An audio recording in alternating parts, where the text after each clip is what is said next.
కుమార్ ఇంట్లో పుణ్యమూర్తి గారు కొడుకుని తన దారిలోకి తెచ్చుకునేందుకు ప్రయత్నిస్తున్నారు. మీ అబ్బాయి మూర్ఖంగా నా భార్యనే నా మీదకు ఉసుగొలుపుతున్నాడు. జ్యోతి నీలిమల తరపున వాదించేందుకు మీ సుపుత్రుడు నా భార్యని ఎన్నుకున్నాడు. ఇది నాకు మా నాన్నగారికి ఎంత అవమానమో మీకు తెలుసు. అతనికి బుద్ధి చెప్పి ఈ అల్లర్లు విరమించుకోమంటారో కాళ్ళు విరగొట్టి ఇంట్లో ఉంచుకుంటారో ఆలోచించుకోండి అని ఫోన్లో పుణ్యమూర్తి గారి మీద ఎగిరిపోయాడు రాజేంద్ర. కొడుకు వీధిలోంచి రాగానే ఆయన అతని మీద ఎగురుతున్నాడు. ఆవిడ్ని నీ తరపున లాయర్గా పెట్టుకుంటున్నట్లు నాతో ఒకసారైనా చెప్పనవసరం లేదా? కన్న కొడుక్కి వ్యతిరేకంగా ఆ లెక్చరర్ తరపున వాదిస్తున్నట్లు మీరు మాత్రం చెప్పారా? కుమార్ సౌమ్యంగానే తండ్రిని తన దారిలోకి తీసుకురావడానికి ప్రయత్నిస్తున్నాడు. ఆ మాటతో మరీ రెచ్చిపోయారు పుణ్యమూర్తి గారు. నా ఇష్టంరా, నా ఇష్టం వచ్చిన వాళ్ళ తరపున వాదిస్తాను. అడగడానికి నువ్వెవరు? నేనా? న్యాయానికి ప్రతినిధిని. నేనే గాని నిన్ను ఇంతటి వాణ్ణి చేయకపోతే నీకు న్యాయం పేరు తెలిసేదా? వ్యంగ్యంగా ప్రశ్నించారాయన. తండ్రిగా మీరు నన్ను పెంచి పెద్ద చేశారు. అది మీ బాధ్యత. మీరు నాకు నేర్పిందే న్యాయమైతే ఈరోజు అన్యాయాన్ని సమర్థించేవారు కాదు. పుణ్యమూర్తి గారికి ఆ చురక చెళ్ళున కొరడాలా తగిలింది. కొడుకు మెత్తగా దెబ్బ కొడుతున్నాడని అర్థమైంది. నువ్వు నా నుంచి నేర్చుకున్నావు అంతే. నాకు నీతులు నేర్పేంత పెద్దవాడివి కాలేదు. ఈ కేసు మామూలు వ్యక్తిది కాదు, జడ్జిగారు అబ్బాయిది. రామచంద్రరావు గారు లాంటి వ్యక్తి వచ్చి నన్ను ఈ కేసు తీసుకోమన్నారు. పైగా 50 లక్షలు ఇచ్చారు. ఆ డబ్బు నువ్వు నేను కలిసి ఈ జన్మంతా పనిచేసినా సంపాదించలేం. ఆయన కుమార్ దగ్గరగా వచ్చారు. కుమార్, నా మాట విను. ఈ అల్లర్లు విరమించుకో. నీ వల్లనే ఊళ్ళో కుర్రాళ్ళంతా పేటరేగిపోతున్నారు. ఆఖరికి పక్క వాళ్ళు హై స్కూలు వెధవలు స్కూళ్ళు కాలేజీలు ఎగ్గొట్టి అల్లర్లు ప్రారంభిస్తున్నారు. ఇదంతా నీ వల్లనేగా. నువ్వే గాని ఇంట్లో కూర్చుంటే ఒక్క విధవ గుమ్మం దాటి బయటికి రాలేడు. తండ్రి మాటలకి అతను వెటకారంగా నవ్వాడు. ఓహో, మీరు ఓడిపోతారన్న భయంతో నన్ను చేతులు ముడుచుకుని కూర్చోమంటున్నారా? కుమార్, పుణ్యమూర్తి గారు తీవ్రంగా పిలిచారు. ఆ రాజేంద్ర ప్లాన్లో మొట్టమొదటిది నన్ను ఇంట్లో కూర్చోబెట్టడం కదూ. మీ క్లయింట్కి చెప్పండి ఈ కుమార్ అసమర్థుడు కాదని. చేతనైతే నాతో సవాల్కి సిద్ధపడమనండి. లేదా ఓ కాగితం మీద చేసిన తప్పులన్నీ రాసి క్షమార్పణ చెప్పుకోమనండి. పుణ్యమూర్తి గారి కన్నులు నిప్పులు రాల్చాయి. కొడుకు మొండివాడని ఆయనకి తెలుసు. ఏదైనా చెయ్యాలనుకుంటే దాన్ని సాధించేదాకా నిద్రపొడతను. ఆ తత్వం పసితనం నుంచి కుమార్కుంది. అయితే ఆ మొండితనం తనకి ఎదురు తిరుగుతుందని అనుకోలేదాయన. నీకు తెలుసు నీ తండ్రి ఇంతవరకు అపజయం ఎరుగడని. మీకు తెలుసు మీ కొడుకు అనుకున్నది సాధించి తీరతాడని. దెబ్బతిన్నట్లు చూశారాయన. నన్నే ఎదిరించే స్థితికొచ్చావా? నేను రాలేదు, మీరు తీసుకొస్తున్నారు, శాంతంగా చెప్పాడు కుమార్. పుణ్యమూర్తి గారు కొడుకు దగ్గరగా వచ్చారు. లేని శాంతాన్ని తెచ్చిపెట్టుకుంటూ అతని భుజం మీద చేతిని వేశారు. కుమార్, ఈ ఒక్కసారి నా మాట విను. జీవితాంతం నీ మాట వింటాను. ఆయన కొడుకు తనతో రాజీ పడాలని చూస్తున్నారు. క్షమించండి, మీరే నా కోసం ఈ కేసు వదులుకోండి. కుమార్ భుజం మీదున్న ఆయన చెయ్యి విసురుగా వెనక్కొచ్చింది. నువ్వు నా కోసం నీ పంతం పట్టుదల వదులుకోకపోతే నేను మాత్రం ఎందుకు వదులుకోవాలి? నేను ఈ కేసు గెలిపించి తీరతాను. విత్డ్రా చేసుకునే ప్రసక్తే లేదు. అంతేకాదు, నువ్వు నీ ప్రయత్నాలు విరమించుకోకపోతే నీకు నా ఇంట్లో స్థానం ఉండదు. నాన్న, కుమార్ ముఖం తెల్లగా పాలిపోయింది. మీరు ఒక కేసు కన్న కొడుకుతో బంధాలు తెంచుకోవాలనే నిర్ణయానికి వచ్చేశారా? ఆ రాజేంద్ర ఇచ్చిన 50 లక్షల కోసం మన రక్త సంబంధాన్ని తెంపేసుకుంటున్నారా? ఓహ్, ట్రెమండస్. కొడుకు కన్నా డబ్బే ప్రాణమని నిరూపించి కొత్త చరిత్ర సృష్టించబోతున్నారన్నమాట అతను ఆవేదనగా అన్నాడు. ఏం, నువ్వు మాత్రం చచ్చిపోయిన అమ్మాయి కోసం కన్నతండ్రిని వదులుకోవాలనుకోవడం లేదా? నేను న్యాయాన్ని సమర్థిస్తున్నాను. ఎవడికి వాడే తన వాదన న్యాయమైందని అనుకుంటాడు. కుమార్ ఒక్క క్షణం తండ్రి ముఖంలోకి చూశాడు. ఆ క్షణంలోనే అతను ఓ నిర్ణయానికి వచ్చినట్లు ఆయనకి దూరంగా జరిగిపోయాడు. ఓకే ఫాదర్, మీ దారిలో మీరు నడవండి, నా దారిలో నేను నడుస్తాను. అతను గబగబా మేడమెట్లు ఎక్కిపోయాడు. అంతవరకు తన గది గుమ్మం దగ్గర నిలబడి చూస్తున్న సువర్ణ అన్న నిర్ణయం విని హతాశురాలైంది. తండ్రి ముఖంలోకి అయోమయంగా చూసింది. ఆమెకి ఎవరి పక్కా మాట్లాడే సాహసం లేదు. ఎవరిని సమర్థించలేదామె. తండ్రిని సమర్థిస్తే అన్న తనకి నీచమైన భావాలున్నాయని అసహించుకుంటాడు. అన్నని సమర్థిస్తే అన్నకొచ్చిన సమాధానమే తనకీ వస్తుందని తెలుసు ఆమెకి. అన్నని సమర్థించి అతనితో పాటే గుమ్మం దాటే సాహసం చేయలేదామె. అందుకే వారి వాదనని వింటూ మౌనంగా ఉండిపోయింది. కుమార్ సూట్ కేసుతో మెట్లు దిగొస్తున్నాడు. పుణ్యమూర్తి గారికి కొడుకు మొండితనం ఒళ్ళు మండించింది. ఇంట్లోంచి వెళ్ళిపోమంటే మరో దారి లేని అతను తన దారికి వస్తాడనుకున్నారు. కానీ ఏ దారి లేకపోయినా న్యాయం కోసం సాహసంతో గుమ్మం దాటుతున్న కొడుకును చూసి మండిపడ్డాడాయన. ఆ బట్టలు నేను కొన్నవేరా అన్నారు ఎగతాళిగా. తండ్రి మాటలకి నివ్వెరపోయాడు కుమారు. అతని ముఖం బాధతో ముడుచుకుపోయింది. ఈ డ్రెస్సు ఫారెన్ నుంచి తెప్పించాను కుమార్. ఎల్లుండి నా స్నేహితుడొకడు జపాన్ వెళుతున్నాడు. మరో 6 డజను డ్రెస్సులు తీసుకురమ్మన్నాను అంటూ వారానికో 10 జతల దుస్తులు చూపిస్తే, ఎందుకు నాన్న ఇన్ని డ్రెస్సులు తొడుక్కోలేక చస్తున్నాను అంటూ ముద్దు ముద్దుగా తండ్రి మీద విసుక్కునేవాడు కుమార్. అలాంటిది ఎంత నిర్దాక్షిణ్యంగా మారిపోయాడు. డబ్బుకెంత పవరుందా, దాని శక్తి ఎంత గొప్పదా. అతని కళ్ళు చెమరించాయి. చొప్పున చేతిలో సూట్ కేసుని కిందకి దించేశాడు. ఈ కట్టుబట్టలు నా డబ్బుతో కొనుక్కున్నవని మీకు తెలిసే ఉండొచ్చు, వస్తాను. అతను చెల్లెలి వైపు తిరిగాడు. సువర్ణ కళ్ళ వెంట కన్నీరు ధారగా స్రవిస్తోంది. నువ్వు వెళ్ళొద్దన్నయ్యా అనాలని అనిపిస్తోన్నా అనలేకపోతోంది. వెళతానమ్మా. కుమారు గొంతు బొంగురు పోయింది. అతను తండ్రి వైపు చూశాడు. మీ బట్టలు కానీ వస్తువులు కానీ డబ్బు కానీ ఏవీ నా వెంట తీసుకువెళ్ళడం లేదు. నేనుగానే ఈ ఇంట్లోంచి బయటకు వెళుతున్నాను, సెలవు. అతను తండ్రికి 2 చేతులు జోడించి గిరుక్కున వెనుతిరిగి పెద్ద పెద్ద అడుగులు వేస్తూ బయటికి నడిచాడు. అప్పుడు సమయం 12 అయింది. విద్యార్థులంతా నీలిమ ఇంటి దగ్గరే అతని కోసం ఎదురు చూస్తుంటారు. అతను రాగానే అంతా బయలుదేరారు.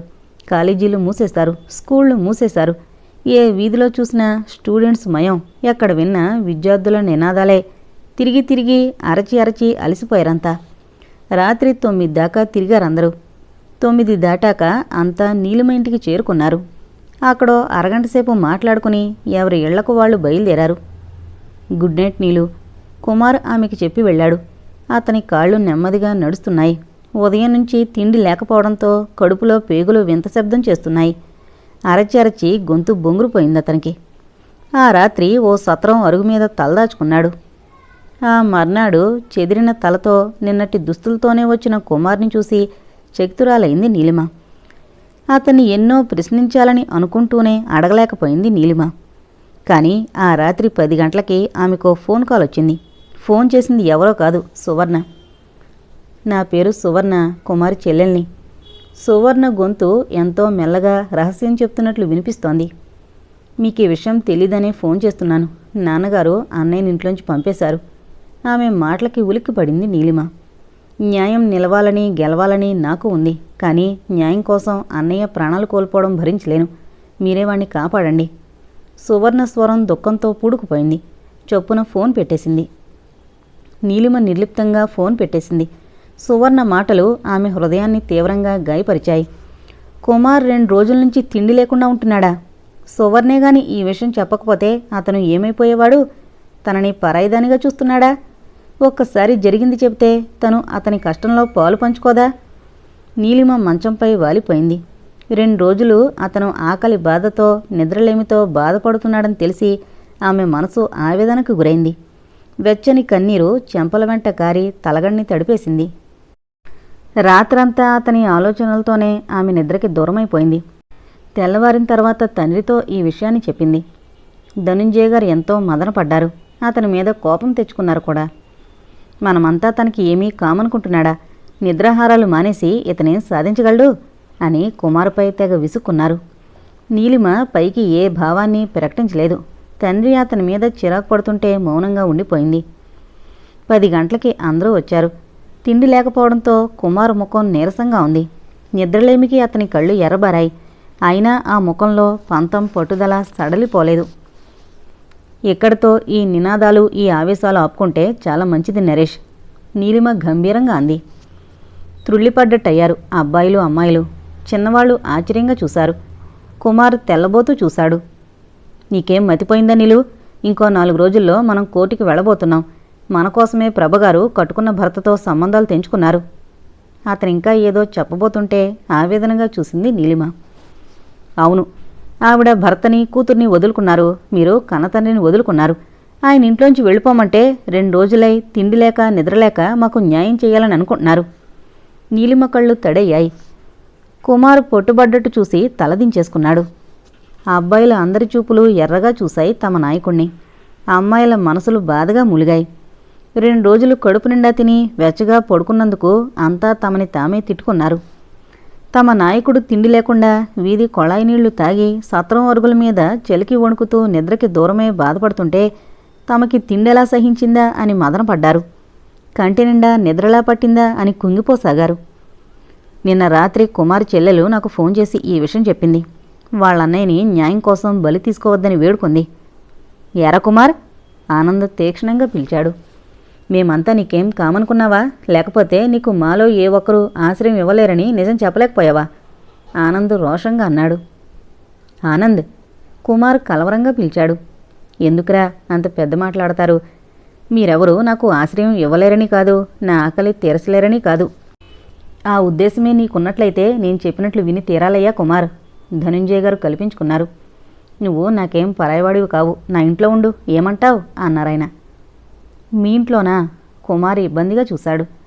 అయితే ఎవరూ అతన్ని మాట్లాడనివ్వలేదు. అందరూ అతను అక్కడే ఉండి తీరాలని నిర్ణయించారు. చివరకతను మీ ఇష్టం, మీ నిర్ణయాన్ని కాదనే సాహసం నాకు లేదు అనేశాడు నవ్వేస్తూ. ఆ క్షణాన నీలిమ వదనం ఎంతో కాంతివంతమైంది. ఒక్క అరక్షణం ఆ కాంతిని చూసిన కుమార్ వెంటనే చూపు తిప్పేసుకున్నాడు. ముందు భోజనం చేయండి, మీకోసం స్పెషల్స్ తయారు చేశాను అంది ఆనందంగా. అయితే ఇదంతా నీలిమగారి ప్రీ ప్లాన్ అన్నమాట. కుమార్ పెదవులు అలకగా ముడుచుకున్నాయి. ముందు డైనింగ్ టేబుల్ దగ్గరికి దయచేయండి అంది నవ్వేస్తూ. స్నేహితుడా స్వాగతం, మేం వడ్డిస్తూ నీకు తినిపిస్తాం అన్నారు స్నేహితులు. అమ్మో! కుమార్ భయంగా గుండెల మీద చేతులు వేసుకున్నాడు. కొంటె కుర్రాళ్ళు అతని అమాంతం ఎత్తి వంటింట్లోకి తీసుకుపోయారు. కోర్టు హాలు నిశ్శబ్దంగా ఉంది. జనంతో కిరకిటలాడుతున్నా ఎక్కడా శబ్దం లేదు. ఎవరూ పెదవి విప్పి మాట్లాడడం లేదు. అది విచిత్రమైన కేసు. ఎవరూ ఇంతవరకు కనీవిని ఎరుగంది. తండ్రి న్యాయమూర్తి, కొడుకు ముద్దాయి, కోడలు న్యాయవాది. తండ్రిని కాదని న్యాయం కావాలని అరుస్తున్నాడు మరో కొడుకు.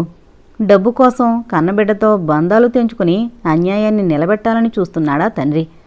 తండ్రి, కొడుకులు, భార్య, భర్తలు, ఆ నలుగురి మనస్తత్వాలు భిన్న ధృవాలు. ప్రతి ఒక్కరికి తండ్రి గెలుస్తాడా, కొడుకు గెలుస్తాడా, భార్య గెలుస్తుందా, భర్త గెలుస్తాడా అనే ఉత్సుకత బాగా ఉంది. విజయం ఎవరిని వరిస్తుంది? లెక్చరర్నా, విద్యార్థులనా? ఓటమికి తలవంచేదెవరు? ఓడిపోయిన వారి పరిస్థితి? లెక్చరర్ గెలిస్తే జ్యోతి వంటి యువతి పట్ల ఓ రకమైన అసహ్యం, నీలిమ వంటి యువతి పట్ల అవహేళన. విద్యార్థులే గెలిస్తే జ్యోతికి సానుభూతి. రాజేంద్ర లాంటి పెద్ద మనిషి పట్ల ఏహ్యత, నిర్లక్ష్యం, అవమానాలు, తలవంపులు ఇవన్నీ ప్రజాభిప్రాయాలు. అందుకే ఈ కేసుకి అంత జనం. వాళ్ళకి ఈ కేసు పట్ల ఎంతో తాత ఉంది. రాజేంద్ర బోన్లో నిల్చునున్నాడు. ప్రమాణ స్వీకారం చేస్తున్నప్పుడు మాత్రం రాజేంద్ర హృదయం బొగ్గుమంది. అతని ముఖం రక్తారుణిని దాల్చింది. ఇప్పటి అతడి పరిస్థితి బోన్లో బంధింపబడ్డ మృగం మాదిరిగా ఉంది. అతని గురి ముందు వరుసలో కూర్చున్న కుమార్ మీదే ఉంది. పైకి ఏం మాట్లాడలేకపోతున్నాడు గాని మనసులో అతడిపై ఈర్ష్య, ద్వేషాలు క్షణక్షణానికి అధికమవుతున్నాయే తప్ప ఏమాత్రం తగ్గడం లేదు. అవకాశం దొరికితే అతన్ని బలంగా దెబ్బతీయాలనుంది. ఇంట్లో కూర్చున్న తనని వీధిలోకి లాగాడు. ఈ కేసు పూర్తయిన తర్వాత వీడంతా చూడందే వదిలిపెట్టడతను. తన ప్రియమైన పాప మీద ప్రమాణం చేసి మరీ అంటున్నాడు ఈ మాటలు. అతను మనసులో ప్రతిజ్ఞ చేస్తున్నట్లు అనుకున్నాడు. కుమారు మౌనంగా చూస్తున్నాడు. ప్రమాణ స్వీకారం జరిగిన తర్వాత వాదన ప్రారంభమైంది. మీ పేరు? ప్రభ వేసిన ప్రశ్నకు ఆమెని అందరిలో బాగా అవమానపరచాలనిపించింది రాజేంద్రకి. ఏం, పేరు తెలియకుండానే పెళ్లి చేసుకున్నావా? పేరు తెలియకుండానే ఇన్నేళ్లు కాపురం చేశావా? వెటకారంగా అన్నాడు. ప్రభ ముఖం అవమానానికి గురైనట్లు ఎర్రబడింది. వచ్చి అతన్ని పొదునైన చూపులతో చూసింది. ఇది ఇల్లు కాదు, కోర్టు. ఇక్కడ మీరు ముద్దాయి, నేను లాయర్ని. ఈ విషయాన్ని మీ లాయర్ గారు మీకు స్పష్టంగా చెప్పి తీసుకురాలేదనుకుంటాను అంది చాలా నెమ్మదిగా చొరకంటిస్తూ. ఆమె మాటలకి విద్యార్థులు గర్వంతో నవ్వారు. పుణ్యమూర్తి గారు చొరచొర చూసారే తప్ప ఇంకేం అనలేకపోయారు. రాజేంద్ర దెబ్బతిన్న తాచులా చూశాడు. ఇప్పుడు చెప్పండి మీ పేరు? ప్రభ నిర్లక్ష్యభరితమైన చూపులతో ప్రశ్నించింది. రాజేంద్ర. అతని నోరు గత్యంతరం లేనట్లు సరైన సమాధానాన్నే పలికింది. గుడ్ అన్నట్లు చిన్న చిరునవ్వు విసిరింది ప్రభ. ఆ నవ్వంటే పిచ్చిపడే రాజేంద్రకి ఇప్పుడు ఆ నవ్వు అగ్నికి ఆజ్యం పోసినట్లు అనిపించింది. నీ ముఖాన నవ్వే లేకుండా చేస్తాను ప్రభా అనుకున్నాడు కసిగా. మీరేం చేస్తుంటారు? లెక్చరర్గా పనిచేస్తున్నాను. ఉక్రోషాన్ని ఉద్రేకాన్ని అదుపులో ఉంచుకుని సమాధానాలు చెప్తున్నాడు అతను. ఏ కాలేజీలో? ఆమె అడిగిన దానికి కాలేజీ పేరు చెప్పాడు అతను. అంటే ఏది మంచో ఏది చెడో మీకు బాగా తెలుసు. అంతేకాదు, మీ స్టూడెంట్స్ వక్ర మార్గంలో నడిస్తే ఆ మార్గంలో మీరు నడవకూడదు అని చెప్పే బాధ్యత ఉంది కదూ. అతను విధిలేనట్లు అవునని తలాడించాడు. విద్యార్థుల్ని క్రమ మార్గంలో నడిపించాల్సిన మీరే మీ కాలేజీ విద్యార్థిని కుమారి జ్యోతి మరణానికి కారకులయ్యారు. ఆమెను ప్రేమించానన్నారు, పెళ్లి చేసుకుంటానని ఆశ పెట్టారు. మీరే తన జీవితం అని నమ్మిన అమాయకురాలి సర్వస్వాన్ని దోచుకున్నారు. మీ ఆనందానికి ఆమెను సాధనంగా వాడుకున్నారు. మీ కోరిక నెరవేరింది, మీ అవసరం తీరిపోయింది. కానీ దాని ఫలితంగా ఆమె పెళ్లి కాకుండానే గర్భవతి అయింది. తను తల్లిని కాబోతున్నానని తన మెడలో 3 ముళ్ళు వెయ్యమని ఆ వెర్రిది మిమ్మల్ని అర్థించింది. అప్పుడే మీరు మీ నిజ స్వరూపాన్ని బయటపెట్టారు. మీకు ఇదివరకే పెళ్ళైందని, ఒక కూతురు కూడా ఉందని చెప్పారు. ఉంటే నా ఉంపుడుగత్తిగా ఉండు, లేదా ఎవరికీ తెలియకుండా అబార్షన్ చేయించుకో అన్నారు. అవునా? ప్రభ తీవ్రమైన వాదనకి విద్యార్థులు గర్వంగా ముఖాలు చూసుకున్నారు. కాదు. 2 అక్షరాలతో ఆమె వాదనంతటినీ తేలిగ్గా కొట్టిపారేశాడు రాజేంద్ర. కాదని నిరూపించగలరా? అవునని మీరు నిరూపించగలరా? వ్యంగ్యంగా అన్నాడు. నిటారుగా అయింది ప్రభ. ఆమె చూపులు న్యాయమూర్తి వైపు తిరిగాయి. యువర్ ఆనర్, జ్యోతి ఆత్మహత్య చేసుకునే ముందర ఈ ఉత్తరం రాసింది. ఆమె మరణించిన స్థలంలో దొరికిందిది. ప్రభ జ్యోతి రాసిన ఉత్తరం న్యాయస్థానం ముందుంచింది. కాలేజీలో ఎందరో ఉండగా జ్యోతి కేవలం రాజేంద్ర గారి పేరుని ఎందుకు రాయాలి? ఆ ఉత్తరాన్ని బట్టి చూస్తే రాజేంద్ర గారు జ్యోతికి అన్యాయం చేశారనేది స్పష్టమవుతోంది. Objection your honour. పుణ్యమూర్తి గారి కంచుకంఠం కంగుమంది. కుమారి జ్యోతి మరణానికి రాజేంద్ర గారే కారణమని చెప్తున్నారు ప్రభగారు. ఇది ఎంతవరకు నిజమో ఆవిడికి స్పష్టంగా తెలీదు. తను తల్లిని కాబోతున్నానని, తన మెడలో 3 ముళ్ళు వెయ్యమని జ్యోతి రాజేంద్ర గారిని అర్థిస్తుంటే ఆ మాటలు తను విన్నంత ఖచ్చితంగా చెప్తున్నారు ప్రభగారు. జ్యోతి మరణిస్తూ రాజేంద్ర పేరు రాయడంలో ఏదో కీలక ఉంది. అతని వల్ల మోసగింపబడ్డదైతే ఆ విషయం ఖచ్చితంగా ఎందుకు రాయలేకపోయింది? బహుశా అతని పేరు బయటపెట్టడానికి ఇష్టపడకపోవచ్చు, నవ్వారు పుణ్యమూర్తి గారు. అంత ఇష్టం లేని మనిషి ఉత్తరంలో అతన్ని దేనికి బయటపెట్టాలనుకుంటుంది? పుణ్యమూర్తి గారి మాటలకి రాజేంద్ర ముఖంలో గర్వప్రేకలు తొంగి చూశాయి. ప్రభగారు తన క్లయింట్ని గెలిపించాలని చూస్తున్నారు కానీ న్యాయాన్ని నిలబెట్టాలనుకోవడం లేదు. జ్యోతితో రాజేంద్ర ఎక్కడైనా తిరిగినట్లు సాక్ష్యాలున్నాయా? అతను ఆమెతో ఏ ఇంట్లోనో ఏ హోటల్లోనో గడిపినట్లు సరైన ఆధారాలున్నాయా? Your honour. ప్రభ లేచి నిల్చుంది. పుణ్యమూర్తి గారు అనవసరంగా ఆవేశపడిపోతున్నారు. ఏ ఆధారం లేకుండా ఒక నిరపరాధిని చట్టం ముందు దోషిగా ఎవరో నిలబెట్టరు. నా క్లయింట్ అన్ని సాక్ష్యాలతో సిద్ధంగా ఉన్నాడు. చనిపోయిన జ్యోతి సాక్షిగా రాలేదు. కానీ యువర్ ఆనర్, ఇతను ప్రేమిస్తున్నాను, పెళ్లి చేసుకుంటాను అని చెప్పిన మరో యువతిని నేను కోర్టులోకి ప్రవేశపెడుతున్నాను. ఇందుకు కోర్టు వారు అనుమతి ఇవ్వాల్సిందిగా కోరుతున్నాను. నీలిమ లేచి నిల్చుంది. ఆమె లేవగానే కోర్టులో చిన్న కలకలం చెలరేగింది. ఒక ఆడపిల్ల సాహసంగా అతను నన్ను ప్రేమించాడు, పెళ్లి చేసుకుంటానన్నాడు అని చెప్పడానికి లేచి నుంచోవడం పెద్దల నోళ్లు తెరిపించింది. అవురా, ఈ కాలం పిల్లలు ఎంతకైనా సాహసిస్తారు అనుకున్నారు. ఆమెను ఎరుగున్నవాళ్లు శభాష్ నీలు అనుకుంటే విద్యార్థులు ఉత్సాహంగా చప్పట్లు కొట్టారు. నీలిమ బోన్లో నిలబడేసరికి మళ్ళీ అంతటా నిశ్శబ్దం ఏర్పడిపోయింది. అందరూ శ్రద్ధగా కూర్చున్నారు. ఆ నిశ్శబ్దంలో పుణ్యమూర్తి గారి స్వరం నీలిమని ప్రశ్నిస్తోంది. రాజేంద్ర గారు మీ కాలేజీకి లెక్చరర్గా వచ్చినప్పటి నుంచే నీకు అతనితో పరిచయం కలిగిందా? లేదు. అతనికి నాకు కలం స్నేహం ఉండేది. నాకు కలం స్నేహం అంటే చాలా ఇష్టం. మొదట ఉత్తరం రాసిందెవరు? అతనా నువ్వా? మంచి హ్యాబిట్స్ ఉన్నవాళ్ళైతే నేనే స్నేహాన్ని కోరతాను. ఎక్కువ స్త్రీల స్నేహాన్ని కాంక్షిస్తాను నేను. మగవారితో నా అంత నేనుగా ఏనాడు మొదట రాయను. అంటే ఆయనే మొదట రాశారంటావా? ఆ మాట ఆయన అడిగితే సరి, తలతెక్కగా చెప్పింది సమాధానం. కళ్ళజోడు సర్దుకున్నారు పుణ్యమూర్తి గారు. రాజేంద్ర గారు మీకు రాసిన ఉత్తరాలను చూపించడానికి నీకేమైనా అభ్యంతరమా? లేదు. కోర్టులో చూపించాలనే తీసుకొచ్చాను. ఇవిగో చూడండి. నీలిమ హ్యాండ్ బ్యాగు తెరచి అందులోంచి ఉత్తరాలన్నీ పైకి తీసింది. పుణ్యమూర్తి గారు వాటిని అందుకున్నారు. ఆయన ఒక్కో ఉత్తరం తెరిచి పైకే గట్టిగా చదివి వినిపిస్తున్నారు. వాటిని ఆయన చదువుతున్నప్పుడు రాజేంద్ర ధీమాగా చేతులు కట్టుకుని నిల్చునున్నాడు. యువర్ ఆనర్, పుణ్యమూర్తి గారు చివరి ఉత్తరం చదవడం ముగించన్నారు. ఇన్ని ఉత్తరాలు చదివి వినిపించాను. వీటిలో ఏ ఒక్క ఉత్తరంలోనైనా నీలిమని ప్రేమిస్తున్నానని కానీ, ఆమె లేకపోతే జీవించలేనని కానీ రాజేంద్ర రాశాడా? ప్రతి ఉత్తరంలో కేవలం ఆమెతో స్నేహాన్ని కాంక్షిస్తున్నట్లే గౌరవంగా రాస్తూ వచ్చాడు. ఇది చూడండి. ఆయన దాన్ని చదివి వినిపించారు.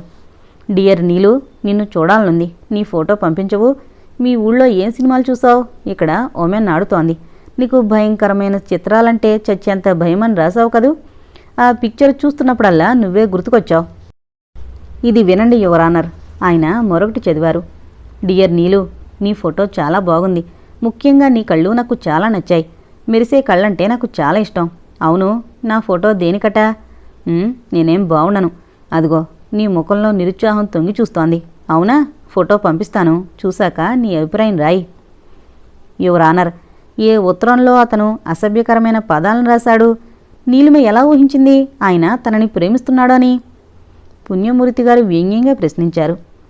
నీలిమ వదనం ఎర్రగా కందిపోయింది. ఈ ఉత్తరాలు చూసేనా రాజేంద్ర నిన్ను ప్రేమించేస్తున్నాడు అని బోని కరుస్తున్నావు అన్నారు ఆమెను వెటకారంగా. అంతకన్నా వెటకారంగా చూసింది నీలిమ. ఆ ఉత్తరాలు ఒక ప్రేమికుడు రాసినవి కావని మీకు అనిపిస్తే మేం రోజు బీచ్లో కలుసుకోవడం, ఆయన నన్ను ప్రేమించానని చెప్పడం, పెళ్లి చేసుకుంటానని చెప్పడం కూడా స్నేహమే అని అంటారా లాయర్ గారు? కాలేజీలో విద్యార్థులందరూ నాతో ఎంతో సన్నిహితంగా ఉంటారు. వాళ్ళందరూ నన్ను ప్రేమిస్తున్నారని అనుకోమంటారా? నీలిమ అన్న మాటలకి విద్యార్థులు పుణ్యమూర్తి గారిని చూసి గొల్లు నవ్వారు. పాపం, తమ క్లయింట్ని గెలిపిద్దామని లాయర్ గారి ఆశ. వెనక నుంచి అల్లరి విద్యార్థి పెంకిగా అన్నాడు. పుణ్యమూర్తి గారి ముక్కుపుటాలు రోషంతో అదిరాయి. కుమార్ బుద్ధిగా చేతులు కట్టుకుని వస్తున్న నవ్వుని ఆపుకుంటున్నాడు. రాజేంద్ర నిన్ను ప్రేమించానని అన్నట్టు పెళ్లాడతానని చెప్పినట్లు సాక్ష్యం అన్నారు కోపాన్ని దిగమింగుకుంటూ. సాక్ష్యం?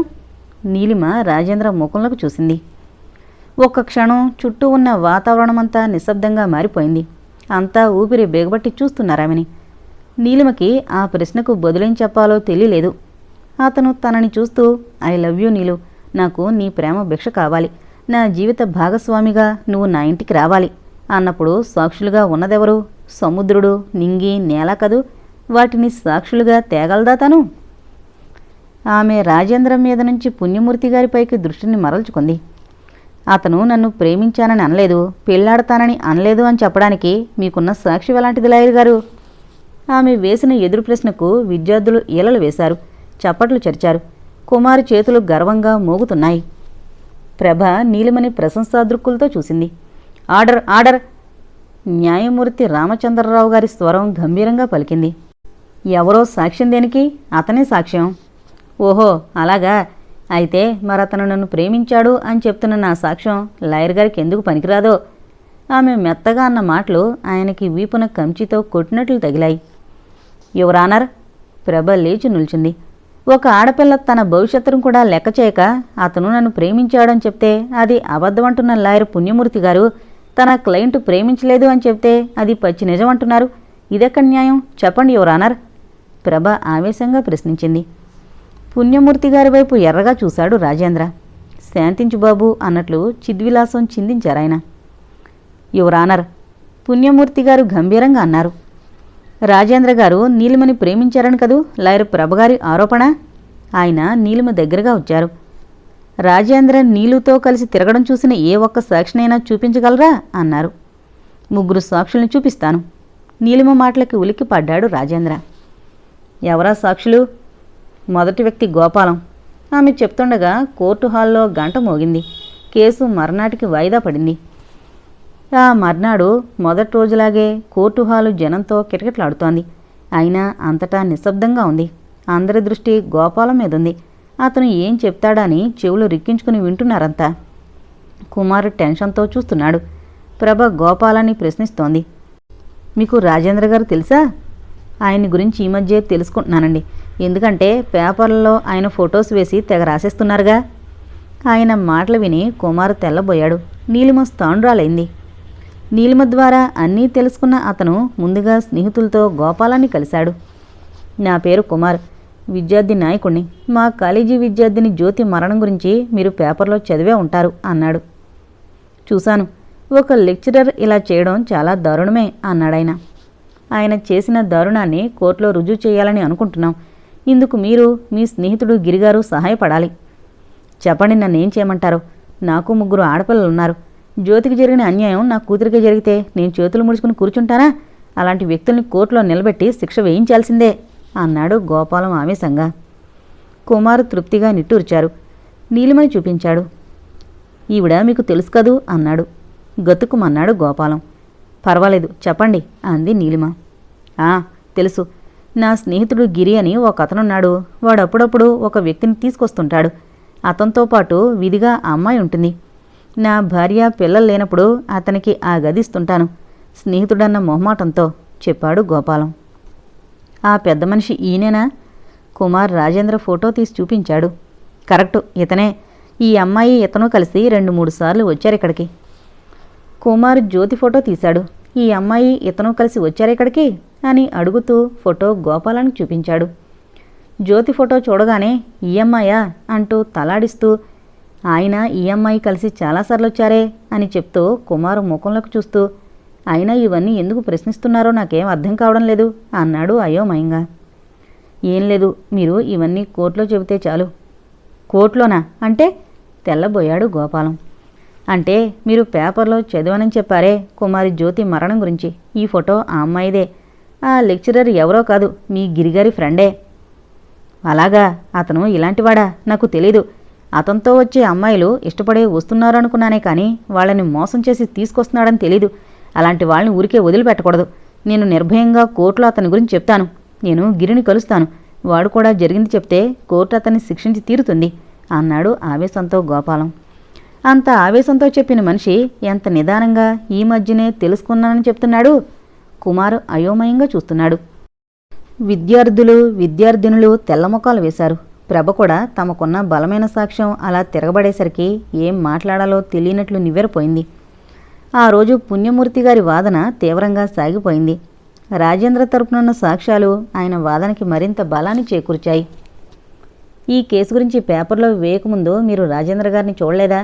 మీకు ఆడపిల్లలున్నారు, నిజం చెప్పండి. ప్రభ సౌమ్యస్వరాన్ని ప్రశ్నించింది. నాకు ఇష్టదైవమైన రామచంద్రుని మీద ప్రమాణం చేసి చెబుతున్నానండి. ఆయన్ని ఇంతకుముందు ఎరుగను. గోపాలం అమాయకంగా అంటుంటే నీలిమ ఆవేశం పట్టలేక, అబద్ధం, ఆయన కావాలని నిజాన్ని దాస్తున్నారు. నేను రాజేంద్ర గిరి కలిసి రావడం ఆయన చూసి కూడా చూడలేదంటున్నారు అంది. పుణ్యమూర్తి అదో మాదిరిగా నవ్వాడు. మరో సాక్షి గిరిని ప్రవేశపెట్టారు. రాజేంద్ర అతను కనిపించినట్లు నవ్వుకున్నారు. ఆ నవ్వుని కుమారు తేలిగ్గా పసిగట్టగలిగాడు. అతడికి తెలుసు గిరి సాక్ష్యం కూడా వృధా అని. అతను మాత్రం నిజం చెప్తాడా? రాజేంద్ర చెప్పనిస్తాడా? తను కేసు గెలవాలని తండ్రికి 50 లక్షలు ఇచ్చినవాడు తనకి అనుకూలంగా సాక్ష్యం ఇవ్వడానికి స్నేహితుడైన గిరికి, అతని స్నేహితుడు గోపాలానికి డబ్బు అనే గడ్డి తినిపించకుండా ఉంటాడా? ఆ గడ్డి తినే కదూ వీళ్ళు ఇలా చెప్తున్నారు. గిరి అమాయకంగా మాట్లాడుతున్నాడు. రాజేంద్ర ఈ కాలేజీ కుర్రాళ్ళకి నిన్న కాక మొన్న తెలుసుంటుంది. నాకు చిన్ననాటి నుంచి తెలుసు. అతను ప్రతి వారితో ఎంతో సన్నిహితంగా ఉంటాడు. చివరికి నా భార్యతో కూడా అతను ఎంతో సరదాగా మాట్లాడతాడు. వాడు అలాంటి మనిషి అయితే నా భార్య అంత ఆప్యాయంగా మాట్లాడగలదా? రాజా అందరితో సన్నిహితంగా ఉంటాడు కాదన్ను, కానీ వాడు అమ్మాయిలను ప్రేమ పేరుతో వంచిస్తాడు అనేది శుద్ధ అబద్ధం. దానికి నిదర్శనం మా పక్కింటి నీరజాక్షి. రాజాని ప్రేమించానని చెప్పడం, వాడు తనకి పెళ్ళైందని కూతురుందని చెప్పడం. ఈ నీలిమ కన్నా ఆ నీరజాక్షి అప్సరసలా ఉంటుంది.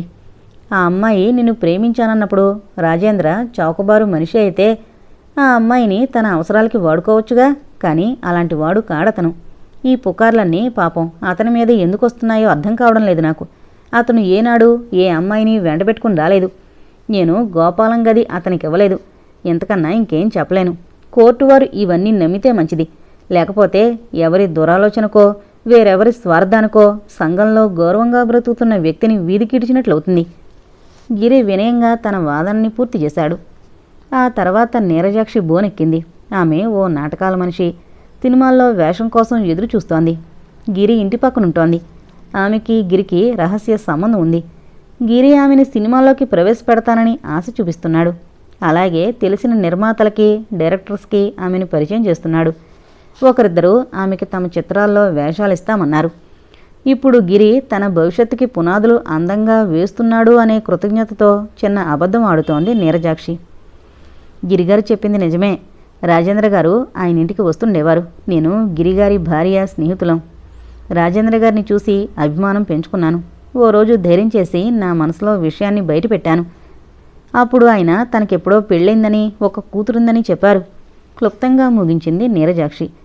ఆ తర్వాత ఊటీ హోటల్ రిసెప్షనిస్టు గోవర్ధన్ సాక్ష్యం చెప్పాడు. రాజేంద్ర గారు ఆవిడ కారులో మా హోటల్కి వచ్చారు. అయితే ఆయనకి హోటల్కి రావడం ఇష్టం లేదేమో. అందుకే ఆవిడతో, ఏంటి నీలో ఏదైనా మాట్లాడాలా? అలా అయితే మా ఇల్లుందిగా, అక్కడ మాట్లాడుకునే వాళ్ళంగా. నువ్వు నా విద్యార్థినివి, నేనా నీ లెక్చరర్ని. ఇలా మనని ఎవరైనా చూస్తే అని అన్నారండి. ఇవే నేను విన్న మాటలు అన్నాడు గోవర్ధన్. హోటల్ బాయ్ పాండురంగా బోనెక్కి తను విన్న మాటలన్నీ చెప్పాడు. రాజేంద్ర గారికి అక్కడికి రావడం ఎంతమాత్రం ఇష్టం లేదండి. ఆ అమ్మాయి గారు బలవంతాన లాక్కొచ్చారు. గదిలోకి వెళ్ళినప్పుడు కూడా ఆయన, ఏంటి నీలో నీ ప్రవర్తన నాకేం నచ్చలేదు. నేనెంతో గౌరవంగా బ్రతుకుతున్నవాడిని. నన్ను ఇలా హోటల్ దాకా లాగడం బాగోలేదు. ఏమైనా చెప్పాలనుకుంటే కాలేజీలో చెప్పొచ్చుగా అని విసుక్కున్నారండి. రాజేంద్ర సాక్ష్యాలు చాలా బలమైనవి. ఆ సాక్ష్యాలు ప్రభ వాదన్ని పూర్తిగా కొట్టిపారేశాయి.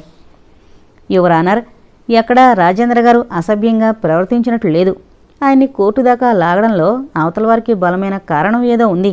అతన్ని అల్లరిపాలు చేసి అవమానాలకి గురిచేసి ఆ ద్వారా ఎవరో ఏదో సాధిద్దామని ఆశపడుతున్నారు. జ్యోతి రాజేంద్ర గారి పేరును ఎందుకు రాసిందో స్పష్టంగా చెప్పొచ్చు. ఆమె ఎవరి వల్లనో మోసపోయింది. ఆ తప్పు ఆమె తల్లి కావడం ద్వారా బయటపడింది. తనకి అన్యాయం చేసిన వ్యక్తి పేరు బయటపెట్టడానికి జ్యోతి భయపడి ఉండొచ్చు. అందుకే అమాయకుడైన రాజేంద్ర పేరును ఉపయోగించింది. అతను ఏ పాపం ఎరుగడని ఆమెకు తెలుసు కాబట్టే అతనే ఈ నేరం చేశాడని ధైర్యం చేసి రాయలేకపోయింది. నీలిమ రాజేంద్రని ప్రేమించొచ్చు, కానీ అతను నీలిమని ప్రేమించడం అబద్ధమని నిరూపణ అయింది. నీలిమ మనసులో రాజేంద్ర తన ప్రేమని తిరస్కరించాడన్న పగ, ద్వేషం ఉన్నాయి. కుమార్కి నీలిమ తన పనిముట్లా కనపడింది. కుమార్, లాయర్ ప్రభగారు తమ స్వార్థం కోసం కుమారి నీలిమని సాధనంగా వాడుకున్నారు. పుణ్యమూర్తి గారు ఆవేశంతో మాట్లాడుతుండగా కోర్టు హాల్లో గంట మోగింది. కేసు 5వ తారీఖు నాటికి వాయిదా వేయబడింది. రాజేంద్ర కుమార్ వదనంలోకి ఓ చూపు చూశాడు. కుమార్, నువ్వు ఢీకొంది ఎవరితోనూ అర్థమైందా అన్నట్లుందా చూపు. ఆ నవ్వు విద్యార్థులందరికీ సవాల్ లాంటిది. అరవండి, ఎంతలా గొంతులు చించుకుని అరుస్తారో అరవండి. అరిచరిచి మీ రక్త నాళాలు బద్దలైపోవలసిందే గాని మీ అరుపులకి ఓయ్ అని పలికే బదులు రాదు అన్నంత ధీమాగా ఉందా చూపు. విద్యార్థుల ముఖాలు తెల్లగా పాలిపోయాయి. తమని వరించేది ఓటమా? అన్యాయం గెలుస్తుందా? న్యాయం పెద్ద మనుషుల చేతుల్లో నలిగిపోతుందా? అరచి అరచి తమ నాయకుడు మరికొందరి కంఠనాళాలు బద్దలయ్యి రక్తం బొట్లు పడ్డాయి. తమకు మిగిలేది ఆ ఘోష, ఆ నెత్తురు గుర్తులునా? వాళ్ళు విచారంగా తమ నాయకుడి ముఖంలోకి చూశారు. అధైర్యపడకండి, మనం ఓడిపోమన్న నమ్మకం నాకుంది. న్యాయానికి చివరి వరకు పోరాటం తప్పదు. కుమార్ తన వాళ్ళకి ధైర్యం చెబుతున్నాడే గాని జీరపోయి బలహీనంగా వినిపిస్తున్న అతని కంఠస్వరం ఓటమి అంగీకరిస్తున్నట్లు పలుకుతోంది.